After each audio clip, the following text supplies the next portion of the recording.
ನಮಸ್ಕಾರ ಸ್ವಯಂ ಪಾಕ ಅಭಿಮಾನಿಗಳಿಗೆ ಸ್ವಾಗತ।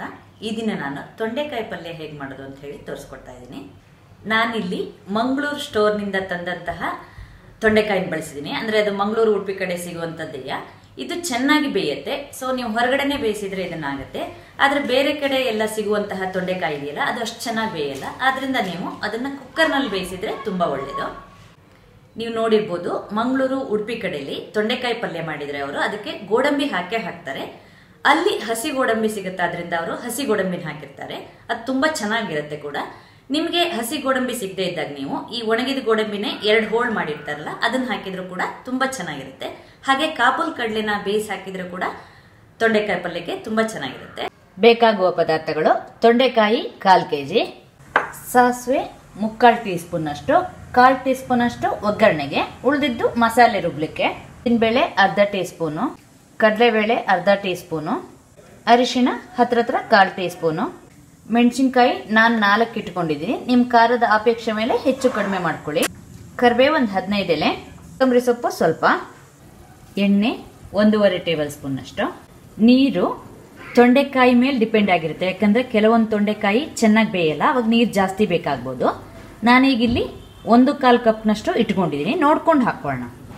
1/3 ಕಪ್ನಷ್ಟು ತೆಂಗಿನಕಾಯಿ ತುರಿ, ಉಪ್ಪು ರುಚಿಗೆ ತಕ್ಕಷ್ಟು, ನಾನಿಲ್ಲಿ 1/2 ಟೀ ಸ್ಪೂನ್ ಇಟ್ಕೊಂಡಿದ್ದೀನಿ, ಬೆಲ್ಲ 1 ಟೀ ಸ್ಪೂನ್ ಅಷ್ಟು ನಾನು ಪುಡಿ ಮಾಡಿದ ಬೆಲ್ಲ ಇಟ್ಕೊಂಡಿದ್ದೀನಿ, ಇದು ನಿಮಗೆ ಬೇಕಂದ್ರೆ ಹಾಕೊಳ್ಳಿ, ಬೇಡದಿದ್ರೆ ಬಿಡ್ಬೋದು। ಲಿಂಬೆಹಣ್ಣು ನೀವು ಹುಳಿ ಅಪೇಕ್ಷೆ ಮೇಲೆ ಹಾಕೊಳ್ಳಿ, ಹತ್ರ ಅರ್ಧ ಹಿಂಡಿದ್ರೆ ಸಾಕಾಗತ್ತೆ।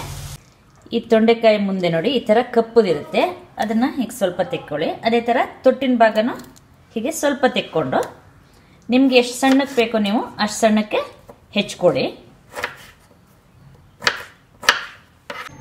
ತೊಂಡೆಕಾಯಿ ಹೆಚ್ಚಿದಾಗ ನೀವು ಈ ತರ ತೀರಾ ಒಳಗಡೆ ಕೆಂಪಾಗಿದ್ರೆ ಬೆಳೆದಿರುತ್ತೆ ನೋಡಿ, ಅದು ಹಾಕಿದ್ರೆ ನಿಮ್ಗೆ ಪಲ್ಯ ರುಚಿ ಆಗಲ್ಲ, ಇದನ್ನ ಹಾಕಬೇಡಿ।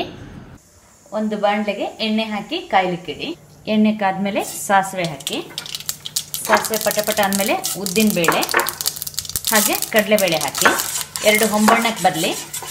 ಈಗ ನೋಡಿ 2 ಹೊಂಬಣ್ಣಕ್ಕೆ ಬಂದಿದೆ, ಕರಿಬೇವು ಹಾಕೋಣ, ಅರಿಶಿಣ, ತೊಂಡೆಕಾಯಿನ ಹಾಕಿ ಒಂದ್ಸಲ ಹಾಗೆ ಹುರಿರಿ, 1 ನಿಮಿಷ ಹುರಿದ್ಬಿಟ್ಟು ನೀರು ಹಾಕಿ, ಇದನ್ನ ಬೇಯ್ಲಿಕ್ಕೆ ಬಿಡಿ, ಮುಚ್ಚಿಡಿ, ಮೀಡಿಯಂ ಊರಿನಲ್ಲಿಡಿ, ಮಧ್ಯದಲ್ಲಿ 1-2 ಬಾರಿ ನೀವು ಇದನ್ನ ಹೀಗೆ ಒಂದ್ಸಲ ಕೈ ಆಡ್ಕೊಳ್ಳಿ, ಮುಚ್ಚಳ ತೆಗೆದ್ಬಿಟ್ಟು ತೊಂಡೆಕಾಯಿ ಸ್ವಲ್ಪ ಬೇಯಬೇಕು, ಮತ್ತು ಮುಚ್ಚಿಡಿ।